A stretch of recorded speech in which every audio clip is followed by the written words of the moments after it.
ফেব্রুয়ারির অকাল বৃষ্টিতে ফের জলের তলায় ডুবলো আলুর জমি।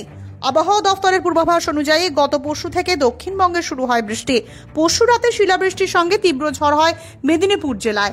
আজ ভোর থেকে বৃষ্টি শুরু হয় বাঁকুড়া, হুগলি, মেদিনীপুর, বর্ধমান, হাওড়া, বীরভূম, ঝাড়গ্রাম, পূর্ব মেদিনীপুর সহ আলু উৎপাদন হওয়া দক্ষিণবঙ্গের জেলাগুলিতে।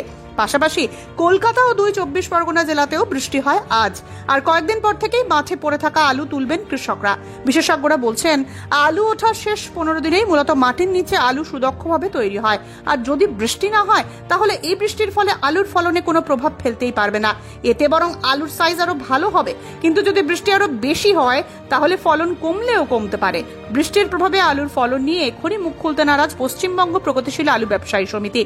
আজ সকালে আলিপুর আবহাওয়া দপ্তর জানিয়েছে, গাঙ্গেয় পশ্চিমবঙ্গ থেকে তেলেঙ্গানা পর্যন্ত বিস্তৃত অক্ষরেখার সঙ্গে রাজস্থান ও আসামে জোড়া ঘূর্ণাবর্ত সৃষ্টির ফলে মূলত এই বৃষ্টি হচ্ছে। পশ্চিমী ঝঞ্ঝার দাপটে আগামী রবিবার পর্যন্ত দক্ষিণবঙ্গে বিক্ষিপ্ত বজ্রবিদ্যুৎ সহ বৃষ্টি হবে। সেই সঙ্গে বজ্রপাত ও শিলাবৃষ্টিও হবে। হাওয়া অফিসের রেড অ্যালার্ট জারি করা এই বিজ্ঞপ্তি বেশ সংকটেই ফেলেছে আলু চাষ করা কৃষকদের। জলমগ্ন আলুর জমি পরিষ্কার করে আলু গাছ বাঁচাতে দক্ষিণবঙ্গের জেলাগুলিতে তৎপর হয়েছেন চাষিরা। দার্জিলিং এর পার্বত্য এলাকাতেও হালকা বৃষ্টির পাশাপাশি তুষারপাত হতে পারে বলে জানিয়েছে আলিপুর আবহাওয়া দপ্তরের অধিকর্তা। আপনার কি মনে হয়, এই সময়ে হওয়া বৃষ্টির ফলে কি মাটির নিচে থাকা আলুর কোনো ক্ষতি হবে? কমেন্টে লিখে জানান। সেই সঙ্গে আপনি কোথা থেকে ভিডিওটা দেখছেন, বৃষ্টি হয়েছে কিনা তাও লিখবেন। আজকের প্রতিবেদন এখানেই শেষ করছি। আপনাদের সঙ্গে দেখা হচ্ছে পরবর্তী প্রতিবেদনে। ভালো থাকবেন, সুস্থ থাকবেন।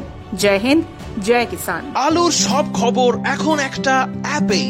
আলুর প্রাত্যহিক বাজার দর, আলুর সর্বভারতীয় বাজার দর, আলুর সকালের বাজার দর, লোডিং আনলোডিং রিপোর্ট, বিগত 10 বছরের আলুর তথ্য, সারা ভারতবর্ষের 20,000 আলু চাষী ও ব্যবসায়ীদের তথ্য এখন আপনার হাতের মুঠোয়। প্লে স্টোর থেকে আজই ডাউনলোড করুন India potato market rate app. 2012 সাল থেকে প্রতি মুহূর্তে আপনার সঙ্গে।